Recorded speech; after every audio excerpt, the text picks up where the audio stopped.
My big picture take is that we're in the playoffs now, and Bale and Chiellini are non-factors. It's incredible. And then a guy like Bouanga, who arrived with much less fanfare, is the guy that scored the goal that clinched the supporter shield and scores 2 goals in this game. Plus Arango, who it still boggles my mind that mid-season we were talking about them possibly shipping him out.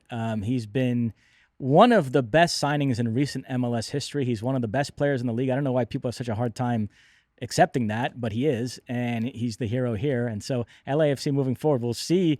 Gareth Bale, I guess, has an injury.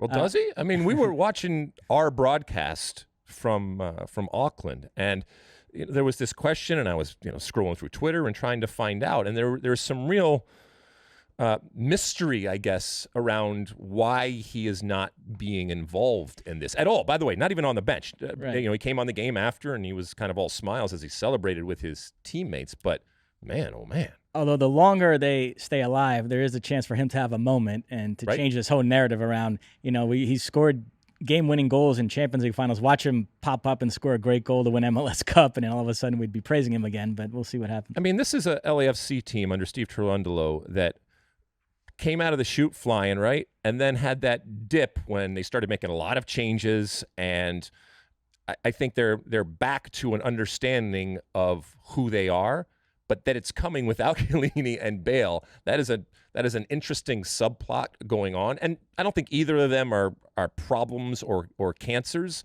But I think, again, it shows that Steve Cherundolo has done a really good job managing at times a difficult and challenging type of season. Now, the other coaches around the league aren't crying for Steve Cherundolo because he's got a wealth of depth and assets to choose from here. But you still got to deal with all of these big players and these expectations, whether from the outside or the inside. So the Supporters Shield winners get not only a win, but a win over their major rival and continue on.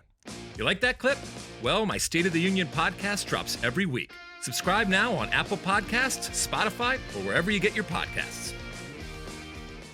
You like that clip? Well, my State of the Union podcast drops twice a week right here on my very own YouTube page. The only way to stay up to date is to hit that subscribe button down below. Size the day, and see you soon.